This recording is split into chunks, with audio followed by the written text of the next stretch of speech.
A new global system. This subject has been in the news for a number of years, and because it has been mourned for so long, many people still dismiss it or neglect it because they believe it will never happen. However, this is comparable to the dollar losing its standing as a reserve currency. Many individuals believe that's also not feasible. However, these things need time to occur. The US dollar's dominance has been declining. You may go all the way back to 2008 or even before that for more than 10 years. In addition to being a very slow burn, this has also been something that is coming to pass. Apart from that, though, I have a lot to say about this new global order.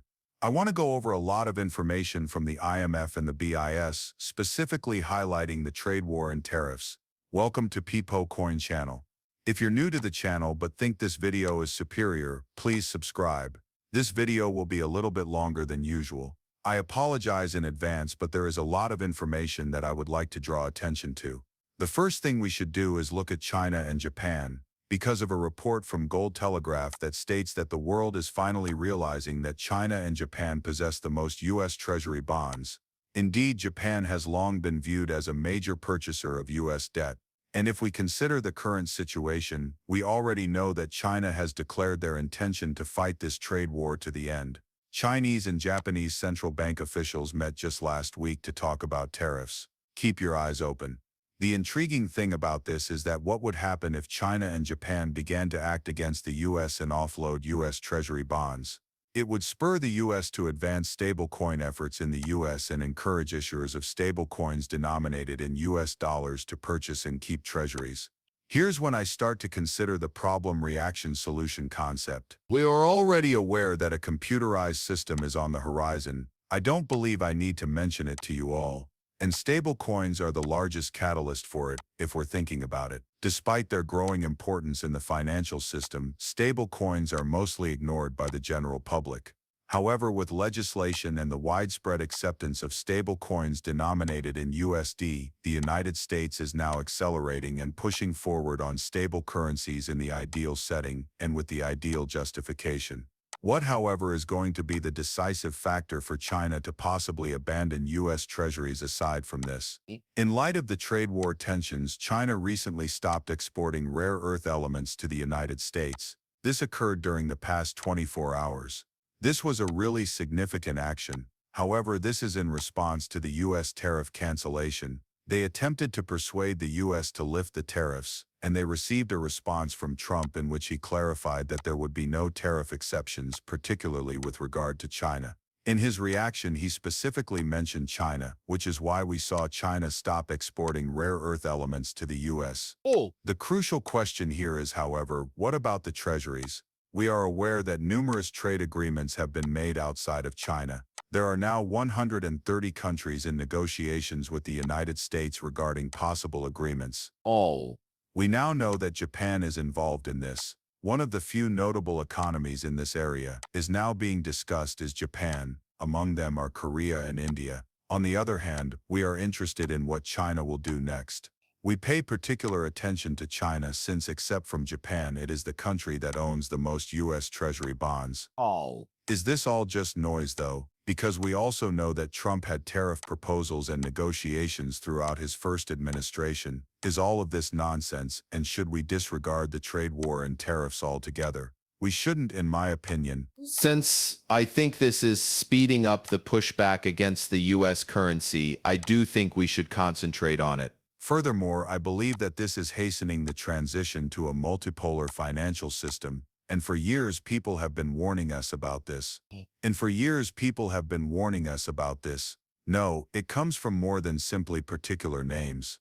Actually, it comes from international organizations. Actually, though, we have breaking news, so let's begin with Ray Dalio. Ray Dalio, the creator of Bridgewater, expresses his fear that the global monetary system will collapse. We are transitioning from multilateralism, which is mostly an American concept of a world order, to a unilateral one that is fraught with conflict. At this point, I genuinely believe that the financial system is about to enter a completely new era. Once more, the world is multipolar. However, in this video clip, Ray Dalio expresses his concern about a threat that beyond a recession, we own something far more profound. The monetary order is disintegrating. I also concur with this. All. A new global order is coming in my opinion. We already know that fiat currency is beginning to degrade, yet many people are utterly ignoring. The cracks are exposing the reality of fiat money, which is that it is a single massive Ponzi scheme with no connection to anything. But take a look at this. In my opinion, we are currently at a turning point and on the verge of a recession. And if this isn't managed properly, I fear something worse than a recession. Regardless matter how much it declines, a recession is defined as 2 quarters with a negative GDP. We're dealing with something far deeper. The monetary order is disintegrating. Because we are unable to spend the sums of money, we will be changing the monetary order. Additionally, we have that when discussing tariffs in the dollar, the domestic order is undergoing significant changes, how power is exercised and how the global order is changing significantly. These times resemble the 1930s quite a bit. This keeps coming up in the history I've studied. Tariffs, debt, and increasing power that challenges established power are all examples of this. The systems are really disruptive if you take a look at those aspects and the changes in the orders. The outcome of how that is handled could be far worse than a recession. And he's here, isn't he? Similar to how the trade war is being handled. Something far more catastrophic than a catastrophe or recession could result from this. Again, we look at who owns the most U.S. treasuries, which is why we're kind of looking at how China is responding to the tariffs. However, we also examine what would occur if China or perhaps Japan began to sell off those U.S. treasuries. And that, in my opinion, is what will really give stable coins in the U.S. the go-ahead to advance further. Now, it doesn't happen all at once, does it? For example, reliable coin issuers simply purchasing U.S. Treasury bonds won't cause us to recover overnight. I believe that it would begin to occur over a period of weeks, possibly months or even years, technically speaking. However, we are undoubtedly concerned with what the U.S. can do to thwart these actions by countries like China or Japan. However, it goes beyond the trade and tariff wars. This has been going on for years since 2008, and many people like myself still believe that we haven't recovered from that year. We didn't really fix anything, in my opinion. In my opinion, we just printed more money in 2008 to make up for it and give them a sense of complete recovery. However, we are also altering the monetary order over here. Ray Dalio is also the source of this. Subjective Views deserves a huge thank you for this video. Take a look. The larger dynamics of these disputes are what worry me the most. I'm concerned about more significant structural, economical, and political problems. The geographical, political, and financial because they are self-sustaining. You know what to do if you receive a bad one. Thank you. However, this is not your typical economic scenario. The monetary order is being altered by us. That is when we begin to think. Demand and supply exist for debt. And as I mentioned, one man's obligations are another man's assets. The next issue is that money or debt is meant to be a store of wealth as well as a vehicle of exchange. And because of the supply to man, there have been periods in history. This is one of those periods when it has been questioned whether bonds are a useful way to keep money. This is when we see the entire order surrounding the financial system itself begin to shift away from where we are at the moment.